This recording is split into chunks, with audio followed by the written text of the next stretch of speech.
that's where I'm from. Like I said, Kempton Park. I was just in a normal public school, middle class. Didn't really do the stereotype thing of Afrikaans boy playing rugby, but I did sports. Long distance running. That was my thing. 1,500 meters, 3,000 meters. Look, it's gone a bit quiet. Your instinct is right. I wasn't in the top half. But I made the team. We had a name and everything. The Kamikazees. That's what we were called. The Kamikazees. Quite hectic, eh? To say that to a little boy coming into the school. What are we called, coach? The Kamikazees. You're a Japanese fighter pilot. Boom, crash into the enemy. Suicide mission. You're going to give your life for this. I managed expectations very quickly. I was like, I'm more here for fun and fitness, coach. So, not going to give my life for this. If I get tired, I will slow down.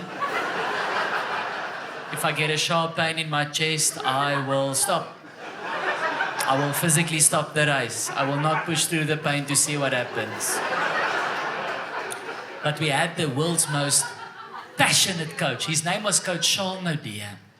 You know what made him so good? He believed that the mental is as strong, if not stronger, than the physical. Which is bullshit, okay? It's all about the physical, unfortunately. You can't pass a rugby ball with your mind. You have to physically use your fork and arms. And he would take us on these training camps there in the north of our country, an area called Tsenin, Merensky, because he believed in high altitude training. So we were running there through the woods like fucking Kenyans, we could hardly breathe. And that was just in the day. In the evening, we'd have the mental training. And he would tell us the story every night. Eventually, we were so bored, we heard it 1,000,000 times, we'd fall asleep. But he loved the story to motivate us. Like, sir, what is your name? I gave you a hard time earlier, but what is your name? Leon. Leon. Okay, that's better. What do you do for a living, Leon? Work in IT. And do you look like you're in good shape, though? Do you exercise? A little bit. What do you do for exercise? Weights. Where do you weight? So why is this the night of shit jokes? I'm so sorry, Leo. But how much do you pick up? Not much. Okay, I'm going to tell you this story, Leon, because I can see the physical is there, but the mental.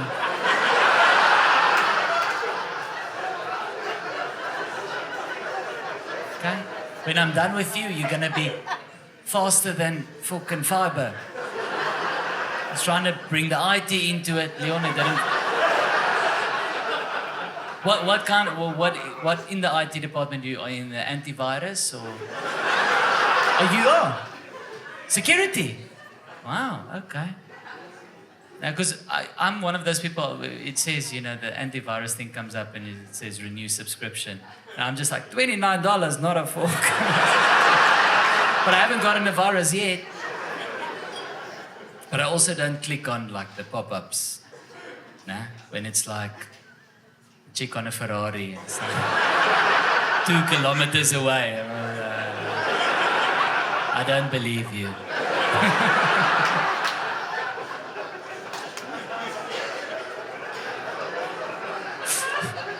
Too many of you identified with that.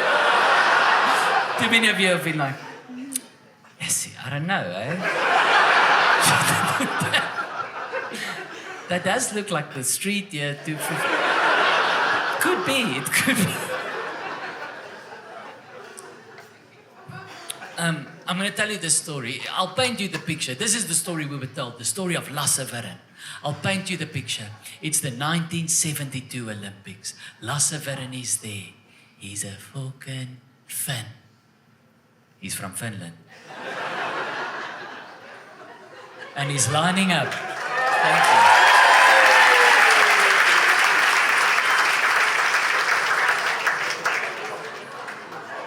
and he's lining up to run the 10,000 meter final for men.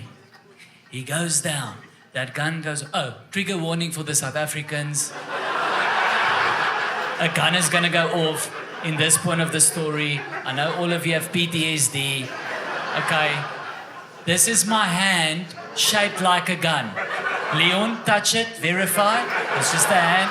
Okay. I'm going to make a sound with my mouth. Don't shoot back. So, gun goes off. Poof.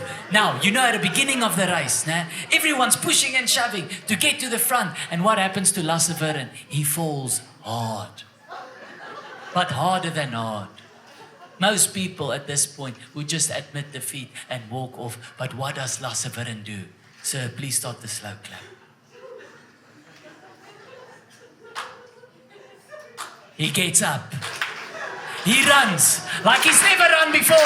And he ends up winning the 10,000 meter final for men. New Olympic record, Lasse Viren! And that was our coach's favorite story, no? So, when we ran against other schools, most coaches would stand there by the 200 meter mark, and as the athletes come past, they would shout, go, sprint, give it your all, it's the last 200 meters. Our coach, this is what made him so good, he would stand by the 300 meter mark, because he believed that last 100 meters you blacked out anyway. He would stand there, and as you come past, he would shout, Lasse Viren! Lasse Viren! So inspiring. But if you were me and you were second last, it was like, it's a bit late now, coach. The guy who won has won already. Okay, he's already sucking a fucking guava ice lolly. There by the tuck shop. He's got his tracksuit on. In fact, I think he left. He's home already. So, next time, can you shout it at the beginning of the race? That's when I need it. My dad would always stand next to the coach. There was always a lot of pressure when my dad was there. My dad was a wonderful athlete when he was young. Has a record that stands to this day in Kempton Park. First athlete in Kempton Park High School to run the 800 meters under 2 minutes. Impressive, because it can never be beaten. Because no one can be the first again. No one can be the first guy to run the 800 meters under 2 minutes after the first guy to run the 800 meters under 2 minutes. So that record stands today. He would stand next to the coach. But, you know, my dad has a bit more of a sense of humor. So the coach would be shouting, Lasse Viren! My dad would be next to him, MIELIE HOM! Schalk Bezuidenhout! Now, I'm going to translate. Louise, MIELIE HOM, a millie. It's Afrikaans phrase, okay? Millie, corn on the cob.